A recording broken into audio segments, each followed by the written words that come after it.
Welcome back, everybody. My name is Tucker, and today's video is a continuation of my season preview series for all 30 teams across the NBA, and this one is about the Dallas Mavericks. Dallas finished with a 33-49 record last season, extending their playoff drought to 3 years now, their longest drought since 2000, but that hasn't stopped them from making moves and creating what is, in my opinion, one of the most interesting rosters across the entire league. And I would imagine that in terms of predictions and expectations and just overall opinions of this Mavericks team, those things are going to vary pretty wildly depending on who you talk about. Some people are probably really excited about the young combination of Luka Doncic and Kristaps Porzingis and maybe think that they're going to be a competitive playoff team, or other people probably think that they are still at least a year away from becoming what they eventually will. And I'm certainly interested to see what you guys have to say down in the comment section below about where you think the Mavs will end up this season, but I'm also going to give my take as well, of course. Now, before we talk about next season, let's review the offseason for the Mavericks. First, in terms of additions,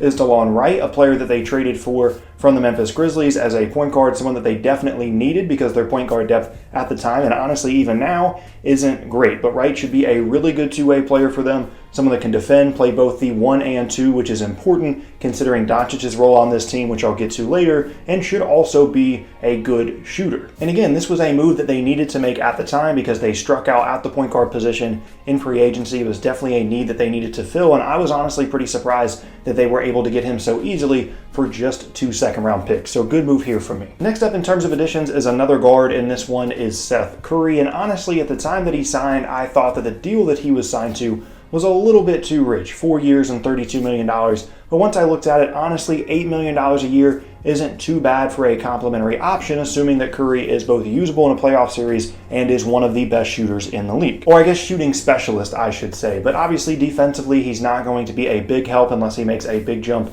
in that department from what he's been in his entire career. He's definitely had success in Dallas before, and hopefully that will continue in their system under Rick Carlisle. I'm just questioning a little bit how much money they're spending on him in relation to how much he's actually going to help them if they do make the playoffs at any point, whether it be this year or moving forward, just because he's not a great two-way player. He's someone that on the defensive end, teams are going to pick on and go after him, and he's got to be able to hold his own so that he can stay on the floor and provide the great shooting that I know that he's going to bring. I'm just questioning that along with the price tag, that's all. So even though I do recognize his value specifically as a shooter, I thought maybe they could have gone in a different direction and used that money better on a two-way player, for example. The only other thing we're talking about here in terms of additions is they did sign Beau Bynes. I'm probably butchering his name. You guys know who I'm talking about. It's Beau Bynes. He's going to provide them depth at the 5 spot. I'm not going to get wildly excited about him or his role at this point until I see more, but at least he does provide them depth. In terms of subtractions, really the only thing kind of notable is that they did lose Salah Mejri, but he's really not going to be a big loss for them.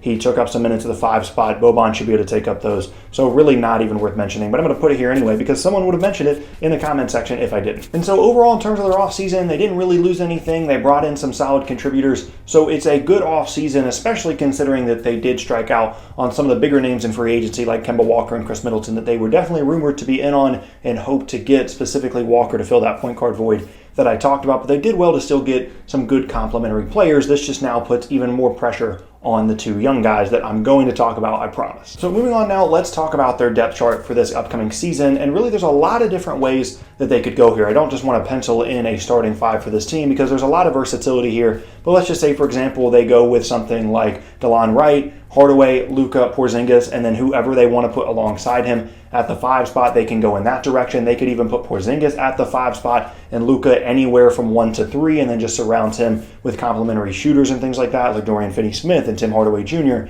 There are so many different directions this team could go in lineup-wise simply because between Luka and Porzingis, you have every single position covered. Now, I will say, I think they're probably going to be a little bit conservative initially about putting Porzingis at the 5 all the time. I think that's eventually where they want him to be, just given how Dallas typically operates offensively. They don't want to have the paint too clogged, and having Porzingis as kind of a spacer, even at the 5 spot, is going to be huge for them. But again, initially, I think they're going to kind of ease him into that because he is going to be rusty. He is going to be coming back from an injury, which I'll talk about later, more the significance of that. But in terms of their lineup and their depth chart, I would caution against just assuming that Porzingis is going to start at the 5 to begin the year and then be there all the way through. I think they're going to fiddle with that a little bit. But again, there's just so many different options here, and that's one of the things definitely to like about this Dallas roster, specifically because as everything else does revolve around on this team, Luka and KP. And so again, that versatility is going to be a huge deal and a huge asset for this team. And just for example, you could say that their starters are going to be Wright, Hardaway Jr., Luka, Powell, and then KP, and then all these other guys off the bench. And from top to bottom,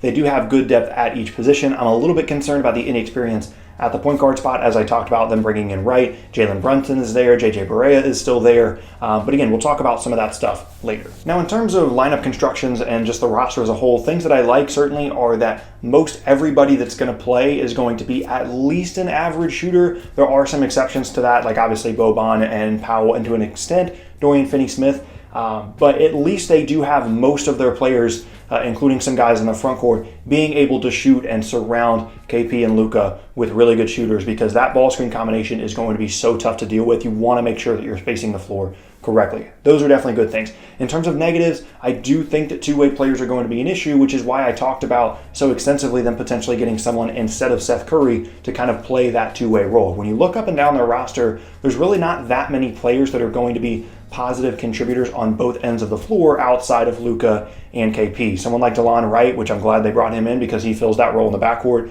should be a good two-way player. Beyond that, not a ton of things to see in that category, specifically on the perimeter. So when it comes time to potentially be in a playoff series or just any of their games against some of the more talented perimeter players in the league, I do think that defense is going to be an issue overall unless they make some kind of move. So that's definitely a concern for me. However, I do believe in Rick Carlisle as a coach, despite some of the struggles they've had in recent years. Obviously, to a certain extent, that has been intentional so they can get players like Luka, like KP.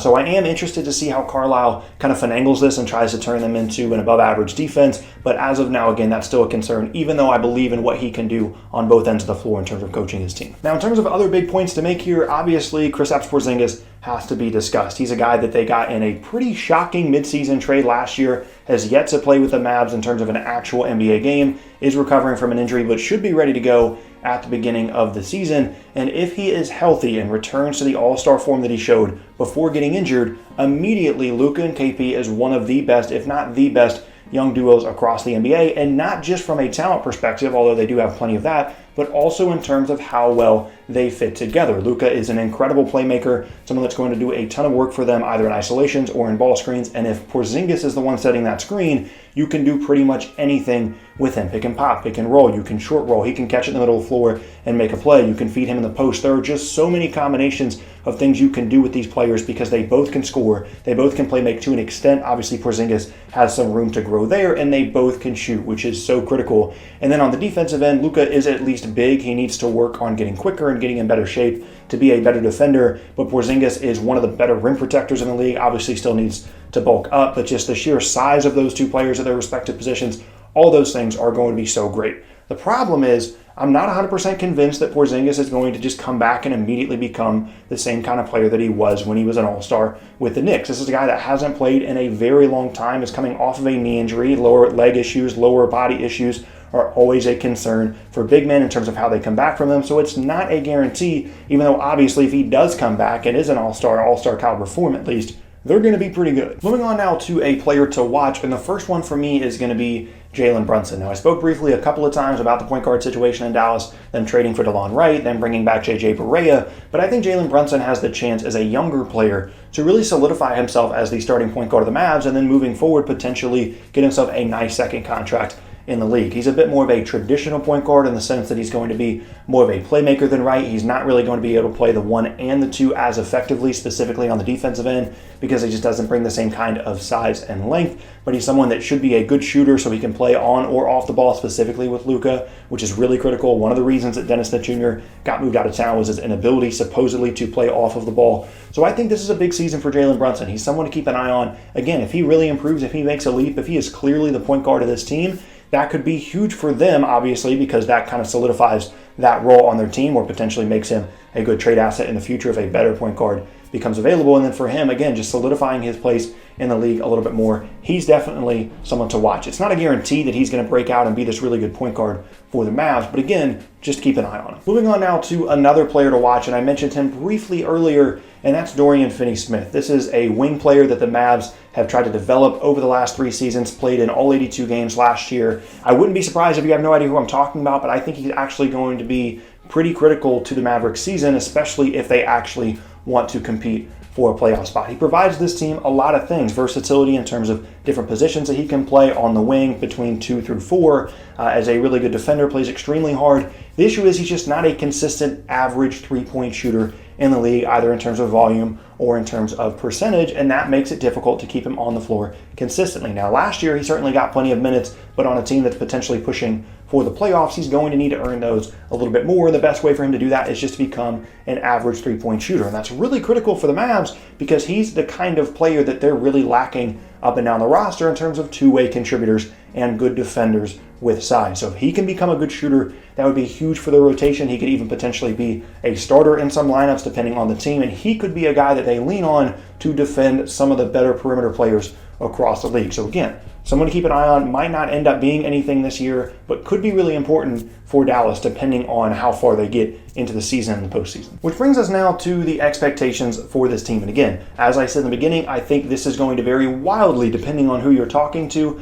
But in my opinion, for the first time in any of the season previews that I've done so far, even though I've only done 2 before this, I think it's a realistic expectation that the Dallas Mavericks make the playoffs this season. I'm not necessarily predicting that. That's why there's a difference between the expectations section and the predictions section in these videos. But again, I think it's a legit, realistic thing. In terms of my prediction, though, I don't have the Dallas Mavericks in the playoffs. I think they're going to win between 39 and 43 games. I think they're going to be good, but I don't quite have them in the playoffs in what is going to be a loaded Western Conference. Keep in mind that last year, the 8th seed in the Western Conference won 48 games, and even though some teams are certainly going to drop off, like the Oklahoma City Thunder potentially, there are going to be some teams that have really improved, most notably the Clippers and the Lakers, who didn't even make the playoffs last year and should in all likelihood make it this year. But really that isn't even my biggest thing with this team. The thing that's holding me back the most from predicting them to win more games and be in the playoffs.